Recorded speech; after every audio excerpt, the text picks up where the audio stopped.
So we're in our holes in Kuwait, and at one point it's daytime, you can see far, and there's a vehicle, clearly a military vehicle, driving out in front of our position, maybe like hundreds of meters, like way out there. It's kicking up all this dust, and everyone's like, what the hell? And at the time, at that particular moment, we had gas masks on. So we didn't put the full suits on yet until we invaded. So we put your gas mask on, and then you put your poncho on, and which no one's worn a poncho since the 70s, right? But we had ponchos. That was gonna protect us from nerve gas ponchos with holes in them. So I'm in my hole, got my gas mask on, I got my rifle, and I got this poncho hanging over me.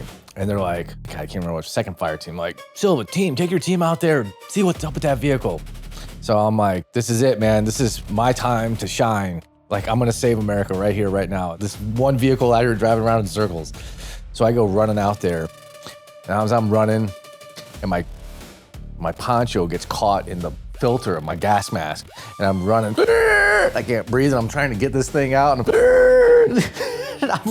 I'm choking to death as I'm trying to chase this guy down. I'm flopping around, I'm like a flag in the wind. And it's two British guys in a Jeep.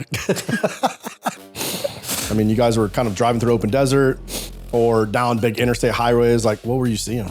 So the first, well, I didn't know any of this at the time, obviously, but there was basically two big columns of Marines coming up from Kuwait, and one was to the east and one was much more central, and I was in the central one. Again, at the time, I did not know any of that. You knew you were in an Amtrak. I knew there was a tank going that way, and I was to follow that tank. That's the extent of my instructions. When tanks start shooting, you start shooting. Now you guys are invading, you're in Amtrak. What's your orders? Are you guys getting an ROE? Was there a brief? I guess I didn't think about that till right now, but I'm super curious. Yeah, so rules of engagement, like what to do with the enemy. And we had these like cards that said a bunch of shit on them. Changed like every 3 days. It's like, today you can shoot a goat, but tomorrow there's no shooting goats allowed. Like, shoot unarmed people, and like, you're not gonna do that stuff, obviously. But like, you're gonna go to the target if we're going to encounter an enemy, and we're gonna deal with them from here to there. The general order was, go to Baghdad. We're going to Baghdad, and we're gonna kill everything and that's between here and there. It's very Marine of you.